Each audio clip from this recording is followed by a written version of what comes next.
When we look at different macroeconomic objectives, economic growth is probably one of the most fundamental objectives of economic policy, as it allows improvement in the standard of living of the people of a country. For advanced economy, we assume economic growth will be taking place because they have all the means to achieve economic growth. But for developing countries also, we see economic growth as essential for their development and also for the reduction of poverty.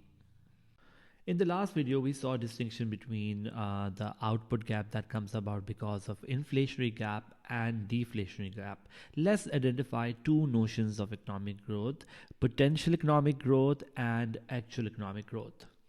Potential economic growth happens when there is an expansion in the potential capacity of the economy to produce. In other words, there is an improvement in the full employment level of output. Now, this means that whenever there is an improvement in the quality or quantity of factors of production, we will see a shift of the PPC to the right, which means an increase in potential output.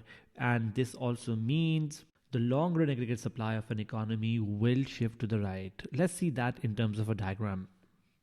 A rise in potential growth will be, as said earlier, seen as a rise in LRAS curve shift to the right. So if this is my LRAS curve before, long run aggregate supply curve before, and let's say this is my aggregate demand, then if an economy is experiencing an economic growth, which is an increase in potential economic growth, we will see that the GDP will go up, but that GDP that goes up will be the potential GDP. In other words, LRAS curve will be shifting outward or to the right from LRAS not to LRAS1.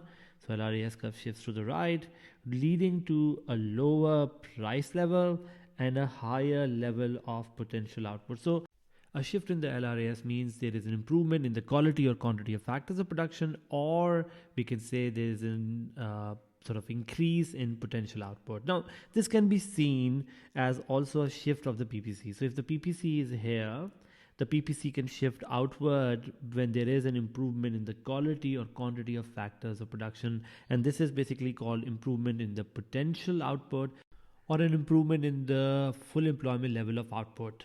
Now, when we look at actual growth, this is different from potential growth, because actual growth is when there is an increase in the annual percentage change or increase in real GDP, and that can be seen as a shift of the AD curve to the right towards your full employment level of output. It can also be seen as the movement towards the PPC.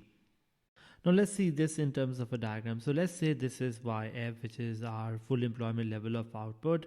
And let's say right now the equilibrium is where AD naught means AS naught, and we are at Y naught. Now this means that there is an output gap or there is unemployment in this economy.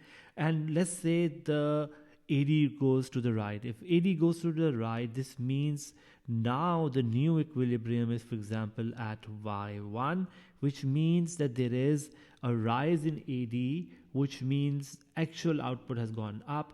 And so we are going towards full employment level, where the rise in AD is causing unemployment to go down.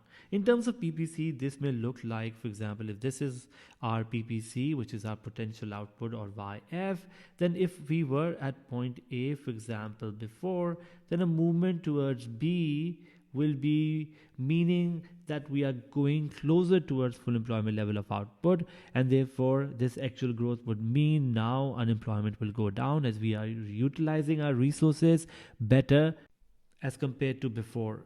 Now, another thing to understand, and we've discussed this before, is that when you look at this diagram closely, there is a gap between YF and Y1.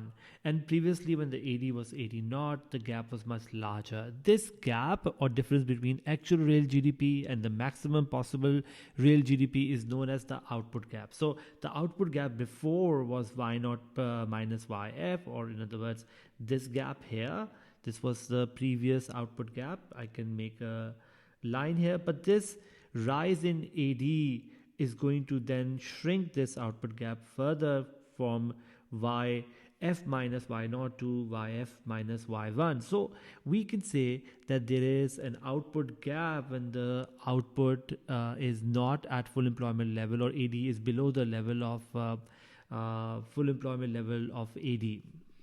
Now, this output gap can also be called a negative output gap. Why? Because in this situation, there is unused capacity, perhaps there is unemployment, so that not all the workers are being fully utilized, or there might be some idle sort of capital, so the economy is not using its resources fully and efficiently. And the rise in AD is going to reduce this negative output gap. So any policy that is boosting our aggregate demand, for example, from AD0 to AD1, is good for the economy, because the economy may find its negative output gap to shrink. In some cases, there's also a possibility of a positive output gap, with the actual real GDP being beyond its capacity or full employment level of output. For example, this could occur when AD goes from AD1 to, for example, let's say AD2. Now you can see the output has gone beyond YF, let's call this Y2, and this could be your positive output gap.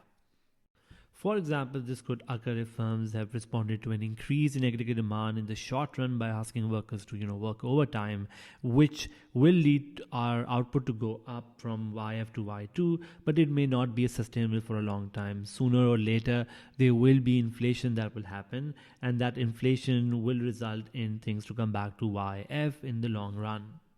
So to summarize, when AD is below that AD, which is corresponding to the full employment level of output YF, we will have what we call a negative output gap. And when the AD is beyond that AD, which corresponds to full employment level of output, we will have a positive output gap.